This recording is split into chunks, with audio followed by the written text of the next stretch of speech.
Halo, oke kembali lagi kita belajar dasar desain grafis. Nah ini udah masuk ke bab 2 ya. Oke, yang saya bahas tuh apa? Yang saya bahas adalah mengenai model layout, tapi belum semuanya kebahas. Jadi ini baru setengahnya aja ya. Jadi gampang dan mudah. Kita belajar dari dasarnya dulu. Nah, oke. Dari model layout ya. Pasti yang kalian pikirkan, oke, rumah pasti kalian kalau sudah sukses pengen nanti kamu punya rumah sendiri, ya kan, mau ngedesain rumahnya itu sendiri. Nah kalau udah punya desain rumah pasti kamu akan tahu tata letak dari desainnya rumah, misalnya ruang tamunya ada di mana, lalu garasinya ada di mana, kamarnya di mana, kamar mandinya ada di mana, dapurnya di mana. Nah ini adalah contoh dari si layout, di mana kita menata-tata letakkan suatu tempat atau struktur dari desain yang kita buat. Nah, kalau kamu sudah punya bayangan ya dari rumahnya ini, bagaimana kamu menata suatu ruangan ya. Nah, di desain kamu akan belajar juga mengenai si layoutnya. Jadi namanya ditata, jadi biar rapi ya. Nah, layout dalam bahasa memiliki arti tata letak ya, merupakan sebuah sketch rancangan awal dalam metode melakukannya. Apa aja yang dilakukan?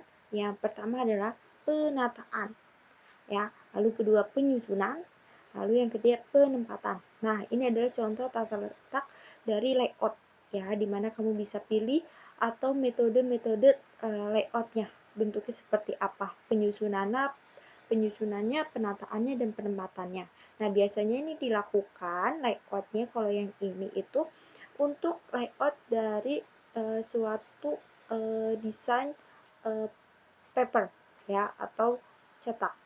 Nah, lalu dari penataan, penyusunan, penempatan itu dikombinasikan oleh faktor apa aja? Oleh faktor gambar yang pertama, yang kedua garis, yang ketiga adalah warna, yang keempat adalah font.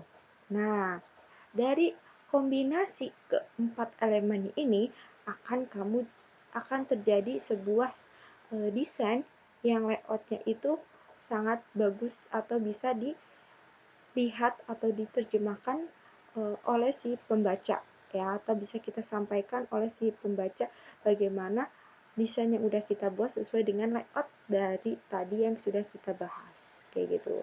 Jadi nggak sembarangan kamu naruh gambar, nggak sembarangan kamu naruh warna, nggak sembarangan kamu naruh font. Nah, semuanya ini diidentifikasikan atau digabungkan oleh dari unsur-unsur semua yang tadi, empat unsur tadi, dan penataan, penyusunan, dan penempatannya, sehingga layoutnya itu bisa kita sampaikan atau bisa kita terjemahkan oleh si pembacanya kayak gitu.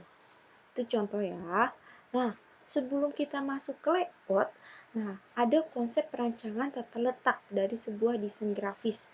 Nah, layout itu luas banget, saya belum bahas layout sedalam.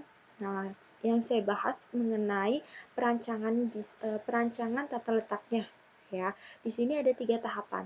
Yang pertama membuat tata letak miniatur sketsa. Yang kedua membuat tata letak kasar. Yang ketiga baru membuat tata letak kompresif atau lengkapnya. Nah, ketika kamu mau mendesain, kamu harus membuat miniatur sketsanya dulu. Nah, ini miniatur sketsa biasanya perancangan dalam menempatkan komposisi unsur yang akan ditempatkan. Ya, visualisasinya baik berupa kolom teks atau gambar. Nah, ini kamu buat dulu seperti ini contohnya. Nah, lalu kalau kamu sudah bikin miniatur sketsanya, kamu akan pindah ke tata letak kasarnya.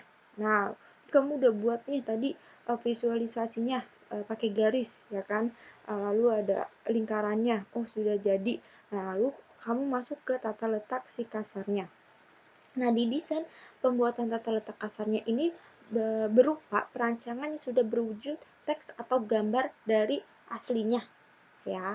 Lalu yang terakhir baru kamu masuk ke pembuatan tata letak kompresif, yaitu tahapan perancangan keseluruhan semua unsur yang sudah disusun dengan baik dan teratur. Nah, ini sudah menjadi finalnya. Kalau di tata letak kasarnya kamu baru pakai pensil dikerangin ya, lalu sedetail-detail unsurnya itu kamu buat sedemikian rupa sama persis. Nah, untuk kompresifnya atau lengkapnya sudah dalam perancangan gambar yang sesuai dengan aslinya kayak gitu. Dan ini adalah tahap terakhir, di mana tahap terakhir ini bisa kalian untuk kita cetak atau kita langsung kita eksekusikan ke percetakan atau kita upload pada sosial media kita. Nah, kayak gitu. Nah, kalian sudah ada punya bayangan kan? Jadi sebelum kita masuk ke layout, sebenarnya saya mau bahas bagaimana kalian membuat sketsanya dulu. Ya, ya. Nah, tugas kalian adalah coba cari ya benda ataupun gambar apapun yang ada di rumah kalian, lalu buat 3 tahapan ya, 3 tahapan. Yang pertama miniatur sketsa, yang kedua tata letak kasarnya, yang ketiga baru konversasifnya. Nah, ini adalah contoh-contohnya ya. Entah kamu mau bikin bangku, mau bikin tempat tidur, atau mau bikin rumah, atau mau bikin tanaman, atau mungkin kalau kamu udah ekspor, udah udah terbiasa bikin gambar, nah kamu bisa langsung buat seperti ini ya. Nah, tapi tugas kamu kalau yang aku masih belajar nih Bu, oke silakan buat perlahan bikin miniatur sketsanya dulu. Kalau udah jadi miniatur sketsanya, sketsa kasarnya. Kalau udah jadi sketsa kasarnya, baru kamu bikin sketsa si aslinya atau desain terakhirnya. Nah, ini ada contoh-contohnya. Ini ada bikin bunga mawar, berarti dari line-nya dulu. Terus kamu masuk lagi ke dari miniatur kamu buat lagi ke sketsa kasarnya, baru ke hasil finalnya kayak gitu. Nah, ini tugas kalian. Jadi buat simple, sederhana tapi detail ya, itu yang saya mau ya. Kalau kurang paham lagi mengenai perancangan konsepnya ini, nanti kita bahas di Zoom. Oke, sekian dari saya. Assalamualaikum warahmatullahi wabarakatuh.